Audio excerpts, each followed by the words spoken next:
हर व्यक्ति के जीवन में संघर्ष और असफलताओं का समय ज़रूर आता है।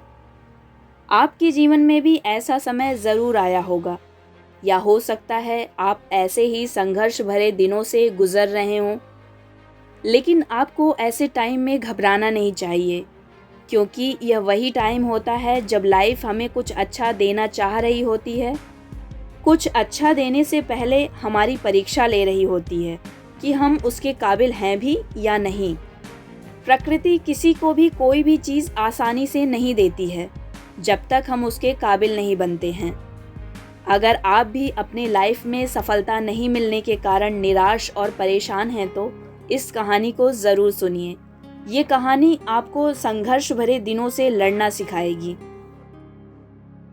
एक लड़का था जिसे संघर्ष करते करते कई साल हो गए थे, लेकिन उसे सफलता नहीं मिल पा रही थी। वो काफ़ी निराश हो गया और नकारात्मक विचारों ने उसे घेर लिया। उसने पूरी तरह से उम्मीद खो दी। उसे लगने लगा कि उसके जीवन का कोई अर्थ नहीं है।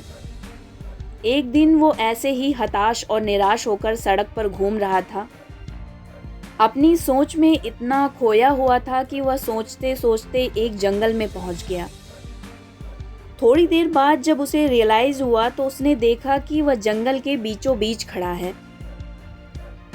थक हार कर पास पड़े पत्थर पर बैठकर फिर से वही बातें सोचने लगा। तभी एक संत ने उसे देख लिया। संत ने उससे कहा, बच्चे क्या बात है, तुम इस घनघोर जंगल में क्या कर रहे हो?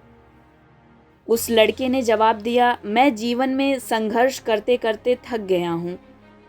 मुझे अब तक सफलता नहीं मिल पाई। मेरा जीवन पूरी तरह से व्यर्थ हो गया है। संत ने पूछा, तुम कितने दिनों से संघर्ष कर रहे हो? लड़के ने कहा, मुझे 2 वर्ष के लगभग हो गए हैं। मुझे ना तो कहीं नौकरी मिली है और ना ही किसी परीक्षा में सफल हो सका हूँ। संत ने कहा, तुम्हें नौकरी भी मिल जाएगी और तुम सफल भी हो जाओगे। निराश ना हो, कुछ दिन और प्रयास करो। लड़के ने कहा, मैं किसी भी काम के योग्य नहीं हूँ। अब मुझसे कुछ नहीं होगा। जब संत ने देखा कि युवक बिल्कुल हिम्मत हार चुका है, तो उन्होंने उसे एक कहानी सुनाई जो आपको भी ज़रूर सुननी चाहिए। एक बार एक बच्चे ने 2 पौधे लगाए, एक बांस का और एक कैक्टस यानी नागफनी का। कैक्टस के पौधे में तो कुछ ही दिनों में पत्तियां निकल आईं और कैक्टस का पौधा 1 साल में काफ़ी बड़ा हो गया। पर बांस के पौधे में साल भर में कुछ भी नहीं हुआ, लेकिन बच्चा निराश नहीं हुआ। दूसरे वर्ष में भी बांस के पौधे में कुछ नहीं हुआ, लेकिन कैक्टस का पौधा और बढ़ गया। बच्चे ने फिर भी निराशा नहीं दिखाई।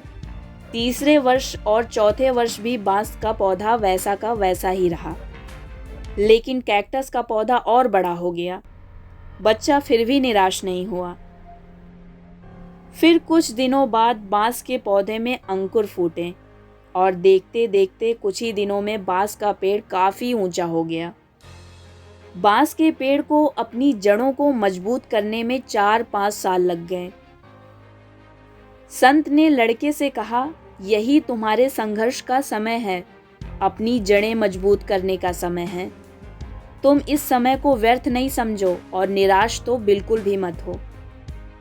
जैसे ही तुम्हारी जड़ें मजबूत और परिपक्व हो जाएंगी, तुम्हारी सारी समस्याओं का निदान हो जाएगा। तुम खूब फलोगे, फूलोगे, सफल होगे, आकाश की ऊंचाइयों को छुओगे। तुम अपना आत्मविश्वास मत टूटने दो।